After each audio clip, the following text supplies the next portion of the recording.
बाबा मुगनापुर मां तो के हथ तो बदा बाबा बाबा बाबा बाबा अशरफ कते आ तू मुझी गवा मुझी ज़मीन आ अरे सूमर चरियो थियो आई जा भला ज़मीन कीअं ॻाल्हाई थी गाल इज्जत जी हुजे या ज़िलत जी मां तो के पंहिंजो पुट हरगिज़ कोन ॾींदसि। अरे मां चवां थो हितां हलियो वञ न त मुंहिंजे हथ मरिजी वेंदे। अगर तव्हांखे विढ़ो हुयो त पोइ मूं वटि फ़ैसिलो करो छो आयो रीमा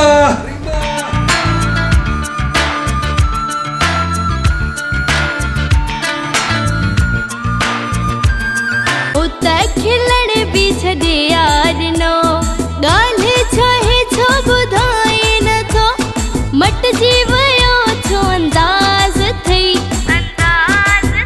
इहे मूंखां न जानो नाराज़ थी इहे मूंखां न जानो नाराज़ थी इहे मूंखां न जानो नाराज़ थी इहे मूंखां न जानो नाराज़ थी।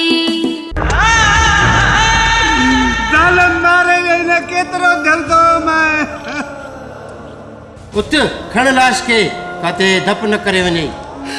अरे मुझे घर वाली मरी वई आ मूंखे कुझु मातम न करण जो तालुब मां तोखे हथ बधां थी त ये काफ़रनि वारा कम करण छॾे ॾे ऐं अलाह जे दर ते वञी तौबा ताइब थी।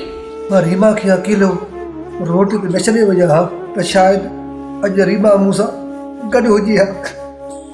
ए ज़मीन तोखे वास्तो आहे पंचतन पाक जो पंहिंजे प्यारनि जो इहा गवाही ॾे त हे ज़मीन सूमर जी आहे या जानू जी।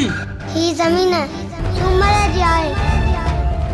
ही त तोखे ॿुधायूं था त असां केतिरा मुड़ुस माण्हू आहियूं। तूं जोड़े भाउ चोर हुयो जानूअ जी में पियो काए असां पंहिंजे भाउ जे खून जे फुड़े फुड़े जो हिसाब तोखां वठंदासीं। हिते माला माल ॿिए हंधि साहब बुख मरी वेंदो। अरे कड़ा मुझा पेरन साहब जाए ने पेरन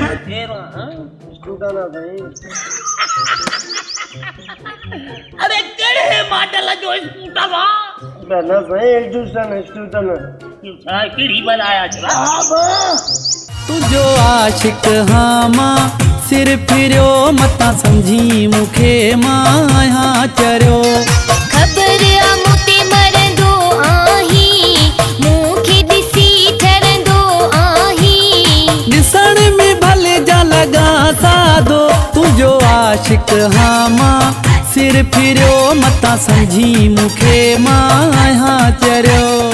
जानूअ जो पेट भरजी वियो आहे। अब त तव्हां फिक्र ई न कयो छो तूं मूंखे में हथ में ॾे ॾिस त मां छा थो कयां।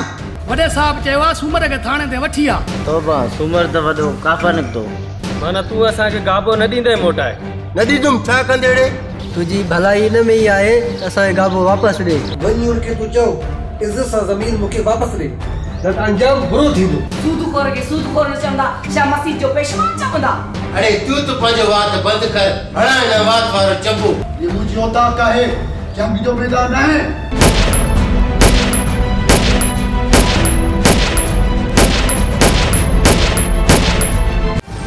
या अल्लाह वजीतो बाप